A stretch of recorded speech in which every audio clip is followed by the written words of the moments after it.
So an ADU is affordable housing, which is needed. The person that owns the property, it economically improves their situation. And then there's also an influx of more taxes and revenue and commerce. So the businesses in the area are going to see more customers. Government's going to see more taxes so they can handle more maintenance and care of infrastructure. So there's lots of positives. But ADUs, they're not going to come without problems.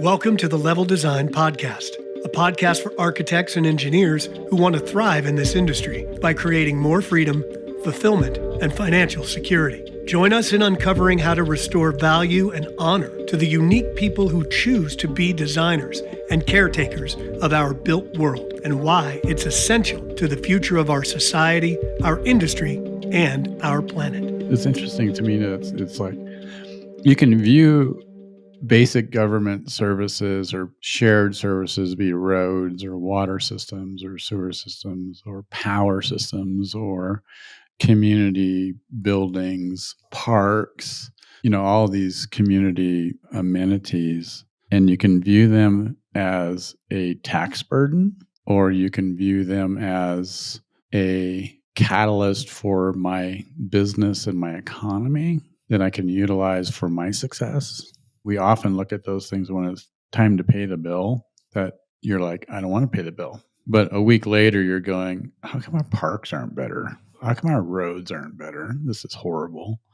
Why am I sitting in traffic, 2 or 3 hours a day? Right. Yeah.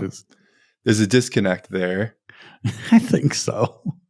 It's I don't want to pay taxes. You don't want to pay taxes, but we sure want our stuff. Looking back at history, we're in the 1730s. You think about like all the way back then, did people care? Did they care more back then? Like when did this start to happen? It's interesting to think about a small developing community, like one of the first communities in an area ever, starting to have more structure and community and people starting to care about this stuff. I don't think we're even there yet. And maybe never. I don't know that, this common thing that a solo person, your infrastructure, if you're in a cabin in the woods next to the river, you are the infrastructure, right? And everything's dependent on you. But as you want to get drawn to others, I call it the tribal effect, where you want to be with others because being around others gives you security. Then you start urbanizing, and then that security feeling comes with mutual shared things. Like, well, I'm not so strong about, carrying water from the river every day is not really my thing, right? But I know others that, have that. And systems and businesses and urbanization starts to develop out of this tribalism, the security. And then we start going, well, you know what? We have we're sharing these things. How are we going to share the expense? Right. And now we get into basic government services. And this is right when this starts happening in this country, right here. So this is where those things start to become real. This is a very important time because this is the beginning of shared cost and shared benefit, and how we're going to build those systems so that we can all enjoy it. Here's a perfect example: is the Library Company of Philadelphia was the first subscription library in America, and it was founded by Benjamin Franklin in 1731. So talk about like a perfect example of a shared space for a very evolved thing, learning, reading, right? Mm-hmm. Benjamin's an interesting guy. I often think he doesn't get really all the cred that he should. I don't know if you remember as a kid, the kite in the ring and I think that was Benjamin, right? Yeah. It seemed like this silly character. But this guy is really, really cutting edge on multiple facets in this country. I think he started setting standards for construction and providing insurance. So if you built your building a certain way, he developed an insurance company to insure it. No way. Yeah. That's wild. So this is the guy that started that whole idea of insuring property. Wow. Right? the guy's actually really fascinating. He really started a lot of systems, but I think this is a really important couple decades that we're still living today. It does actually feel like we're getting into an increase in growth and connection community-wise here. Road improvements, Yeah. joint funding. Transportation by land and by sea is starting to pick up. The 62-mile road connection, Philadelphia to Lancaster, was one of the first major improved roads in America. And this does not get done in the 1730s. This goes on for, I think, 3 or 4 decades. So this is just when it gets started. So one would say, oh, it gets done in the year 7. This takes time. The construction began. Yeah, the construction takes time. So, it's crushed rock, and the crushing of rock is done by hand. Unreal. Yeah, wow. Right? Yeah, wow. Can you imagine swinging sledgehammers and breaking rocks? Yeah, things took so much longer. We can build a highway and a road in a few months, under a year, where back then it would take decades.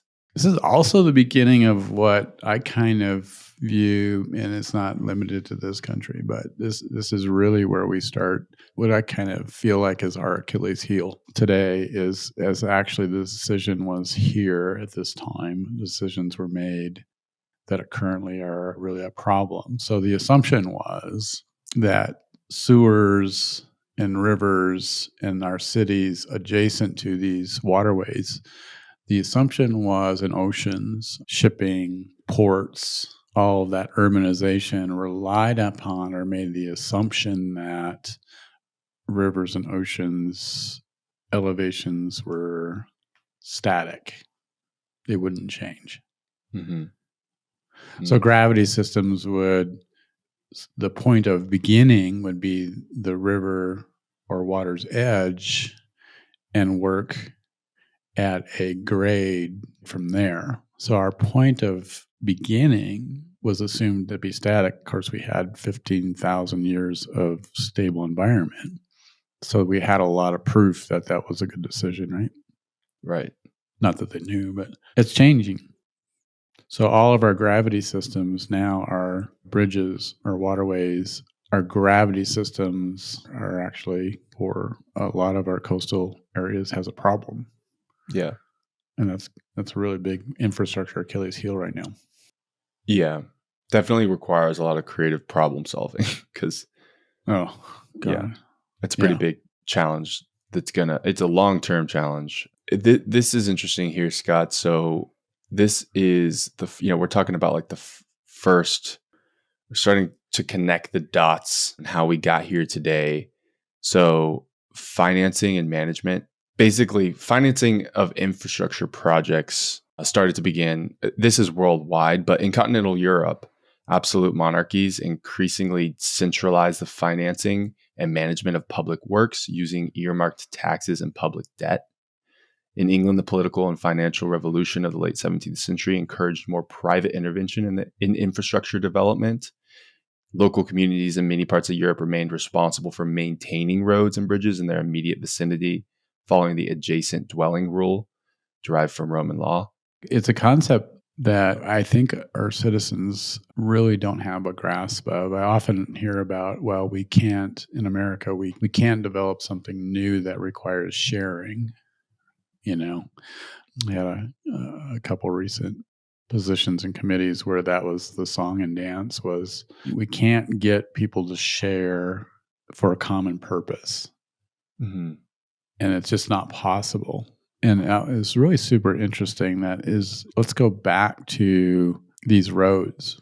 Let's go back to these water systems. Let's go back to these sewer systems. So as you travel today, notice that you are actually going through multiple counties and cities, water systems, sewer systems. You're stopping by getting gas and you're using the bathroom. Somebody else is paying for you to do that. That road you drove on, you might go through 10 jurisdictions today. There are people in that jurisdiction didn't tax you to use it. Right. Think of that. That's what the Romans did. We're actually sharing these things with each other. And it's the largest asset that this society owns, the largest value that us as Americans own, and we actually freely share it with each other. What a wild perspective. What a wild way to look at it that so many people don't think about. Right? Yeah, because I mean, we're all just, we're all born and all the roads are already pretty much there. I mean, they're building roads all the time, new roads, but you don't really think about it. It's just like, it's the world that we saw, and at least like the younger you are, the more prevalent it was when you were born. So it's just there. It's kind of like you don't really think about the fact that someone had to pay for it, build it. A lot of so many pieces had to come together just for that piece of it. And then the next county, that piece of it. And somehow they had to work together. And who's paying for that? Who paid for that in the past and who's paying for it today? Who's paying for the maintenance of it ongoing? Like, it's just, we don't think about it. It's super fascinating. I mean, if you're driving through a subdivision, that stretch of road in front of everybody's house is actually in their mortgage.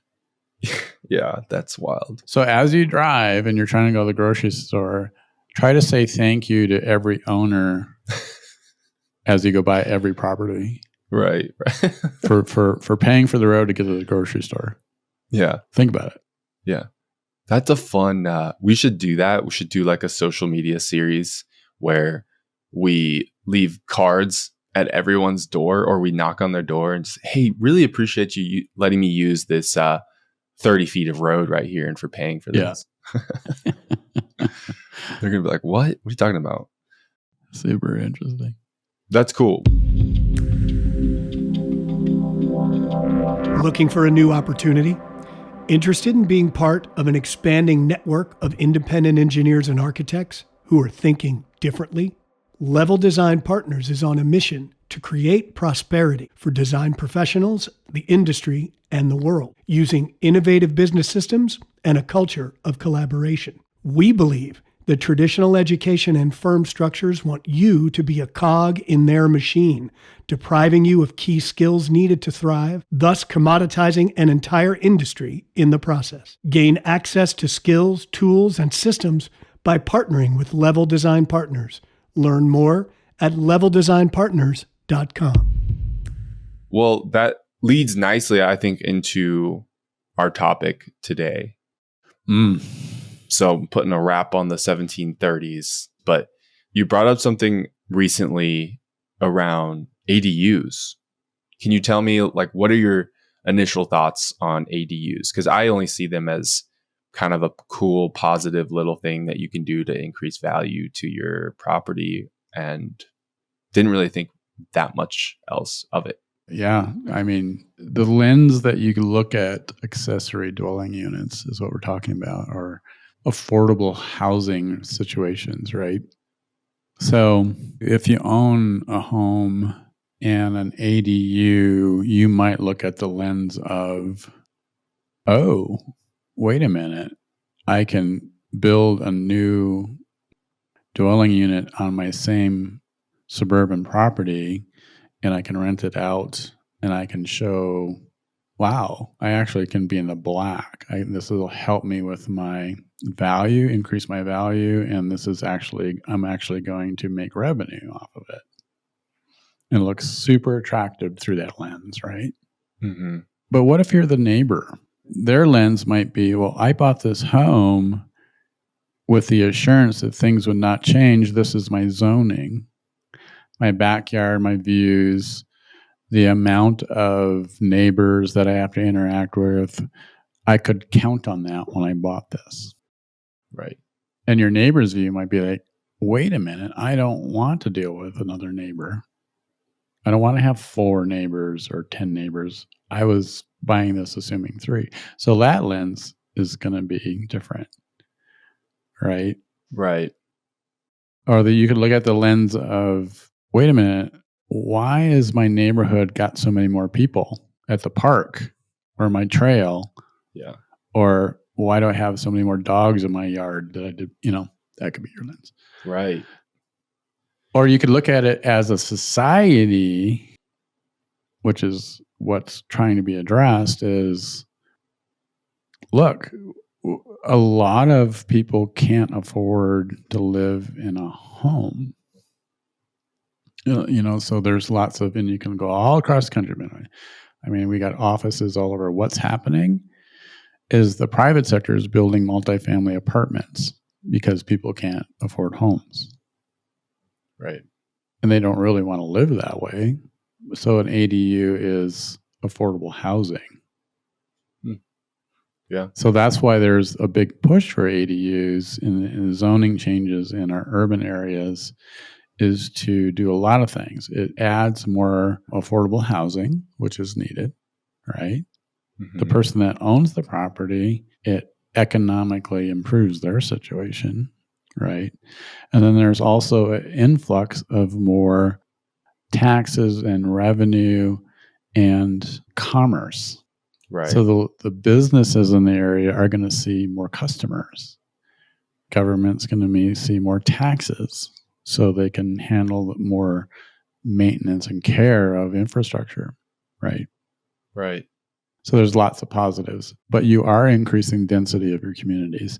And that original zoning, that original plan, if it's not too old, it wasn't planned at all, but assuming that your urban areas are planned, the sewer size, the road width, the parking, all those water supplies, all those basic government services started in 1730s was actually planned only to have a certain density, and ADUs are going to increase that quite a bit.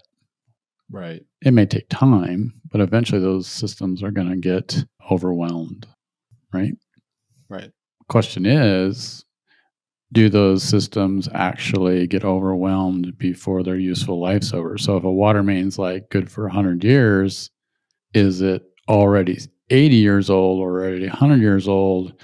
You got to replace it anyway, and you can upsize it. But ADUs are not free. Right. They're not going to come without problems. Yeah. Right. Yeah. Just think about the parking. Yeah, exactly. A simple thing like that. I mean, get more congestion, you have parking issues, people aren't happy. Yep. And so every community is wrestling, not every community, but a lot of communities are going through processes of talking to their citizens, weighing in on should they do it or not. And a lot of them are marching forward without a lot of buy-in or a lot of processes. But ADUs are zoning regulations are getting approved. And they're coming with a lot of attempts from planning and zoning departments to do this middle of the road compromising for that neighbor that doesn't like it. Density and parking. There's a lot of rules specific to areas of the community and their community in general. And the ADU approval process is likely going to be difficult because there's a lot of nuances with ADU approvals coming out. And then get ready for the backlash. So an ADU that's first out of the gate may be easier than 10 years from now because the backlash regs that come back, it's going to get harder and there's going to be more rules as the upset starts hitting the boardrooms. So it's going to be an interesting time in America. This affordable housing, ADUs, upset, infrastructure, density, urban density issues that are not planned. Going to be exciting. Yeah, it's just something that I've never thought about this side of it.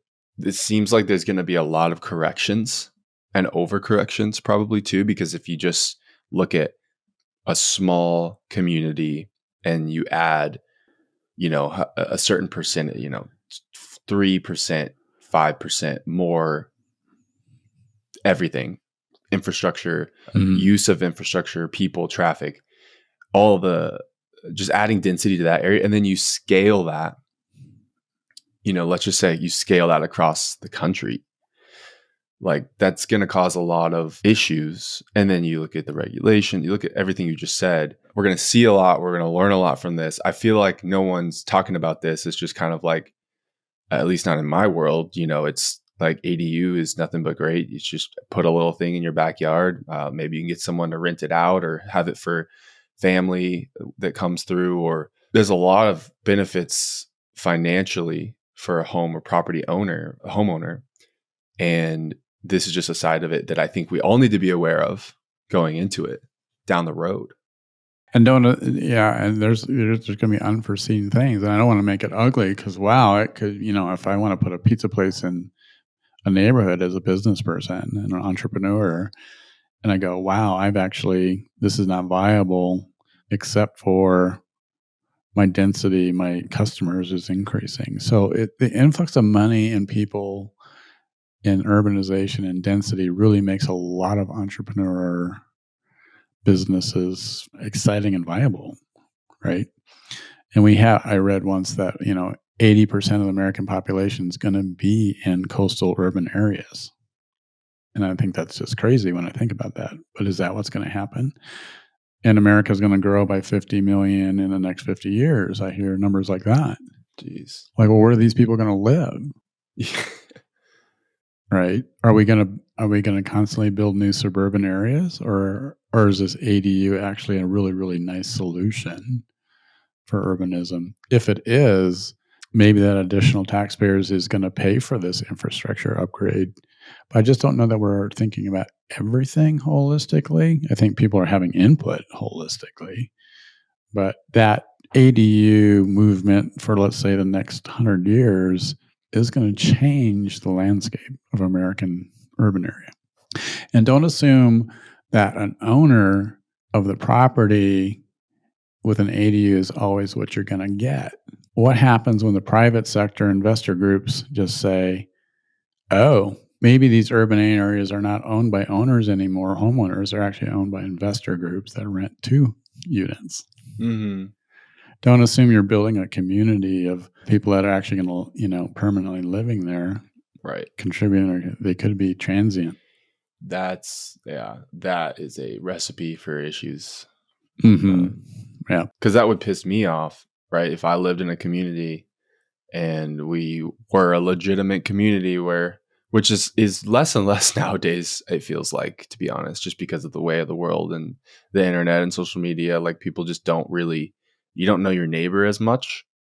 But if you have investors coming in and messing with your home and neighborhood and you don't really have a say in that, that's going to piss people off. Super interesting. So it's going to get into long-term or short-term rental issues. I think it's the ADU thing. I just said, there's going to be different looks at it from different perspectives. And I think it's going to be a really bumpy road. Yeah.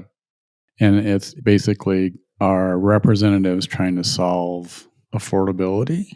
Yeah. And when they do that, I'm not sure they're going to create a lot more problems. Right. Because, technically there's plenty of space, but people want to move to the more densely popular and populated areas, cities, coastal areas. Like, it's just going to become super congested. You're going to have, a loss of green space. You're going to have stormwater management issues. You're going to have a greater load on emergency services, parking congestion, the grid. You're going to be using so much more of the grid. So and as a engineer or architect, we're seeing this on our side of things. There's a huge opportunity here. There's so many projects out there, especially with, getting on the other side of the election, interest rates probably continuing to go down. People are going to want to do more of these projects. They are, and if you, you just put in so many views on this. If you look at Philadelphia, we look at the 1730s, and those, maybe, I don't want to knock Philadelphia, but let's look at some of the Rust Belt. The Rust Belt or the Midwest. You have a lot of communities are suffering in those original suburban areas, and I don't necessarily see a way out. But maybe this is the way out. Maybe you can go buy an old lot with an old home, and maybe you can redevelop that small lot because this makes economic sense. And maybe it's actually revitalization can happen in these struggling older communities. Maybe this is the shot in the arm to make these areas wonderful, Yeah. Yeah, that's cool. Hopefully. So it could be really, really great and really upset. It's going to be interesting to watch in your lifetime. Yeah. Yeah. Well, cool. We'll keep an eye on it. And as you know, I don't think a lot's going to change super fast. It's definitely a long-term thing, but we'll keep an eye on it. And if anything happens, we'll be sure to update everyone if they're not already updated. Yeah. Start thinking transit. We haven't talked about transit a lot, but as these densities increase, getting out of our cars and start accepting maybe some of these European transit philosophies or mixed use community development where, there's a grocery store and places to work and places to live that don't require a car, or let's plan them in our our metropolitan planning areas. Maybe they need to get involved with ADUs, let's replan our communities so transit makes sense so that we're not always in our cars. Because what I would hate to see is we just do this and then infrastructure's got to react with bigger roads or widening things from our parking, or we don't react correctly, right? Right. So it'll be interesting if our leaders can lead us through this so it's not reactive, that it's actually planned. It'll be call to action to get involved, to do this well and not do this poorly. 100%. Well said. Well, just to put a cap on this conversation, I just want to mention that we're seeing a lot of activity on LinkedIn and from the podcast and the clips that we're putting out, which is really exciting. So I think that these types of conversations, people are interested in them, and we're bringing people in and we're growing. And I just want to invite anyone who's listening to go to LinkedIn, connect with Scott, your personal profile, connect with our profile, learn about Level Design Partners and what we're doing. We're a growing collaborative, doing really cool, exciting work in a way that's unique. So yeah, thank you for that shout out. Yeah, I mean, we've created a new way of working for the American designer, and it is new. It's a collaboration of independent designers, engineers through architects in all disciplines working in their communities as teams, and we do the hard part for them. So the hard part's about being an entrepreneur in the space. The devotion is okay. We know there's barriers to entrepreneurism, but what happens if we handle that? Would you like to be an entrepreneur still and work in your community on community issues and projects? And there's a lot of yes, isn't there? There's a lot of folks getting excited about that. Yeah. And, we throw the word entrepreneur out there a lot, and I think it's lost its weight over the past decade because the barrier to entry is so much lower, right? For a lot of people. And so I just want to clarify what we mean by that. And also next week, we're talking with Andrew literally about that topic, what that means to be an entrepreneur. But in a sense, I mean, it's kind of a state of mind. Like, you're self-sufficient. You can think for yourself. You can solve problems. You're excited about opportunity in creating and capturing your own opportunity with the support and mentorship and collaborative that we have. Resources, yeah. And resources, but also not being locked in and kind of, having this false sense of security that a lot of people have inside of and not that there's anything wrong with it, but there are plenty of downsides, and, you can be let go at any point. There's a lot of things changing in the future. So that's kind of why we started this, why people are excited about joining. Yeah, we can get in that whole topic next time, but yeah, exciting stuff, right? Yeah. Awesome. Thank you, Scott. See you soon. Thank you, Miles.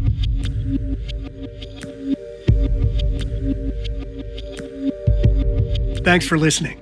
If you found value in this episode, support us by sharing it with someone or leaving a review. In upcoming episodes, we'll discuss the realities of the industry today and what the future may look like. It's our belief that positive changes for architects and engineers is not the obligation of the industry, but rather a choice you make to reimagine how we work together. We invite you to join us in creating a world in which design professionals thrive. Learn about our mission and get involved by following us wherever you listen to podcasts and subscribing to our newsletter at leveldesignpartners.com.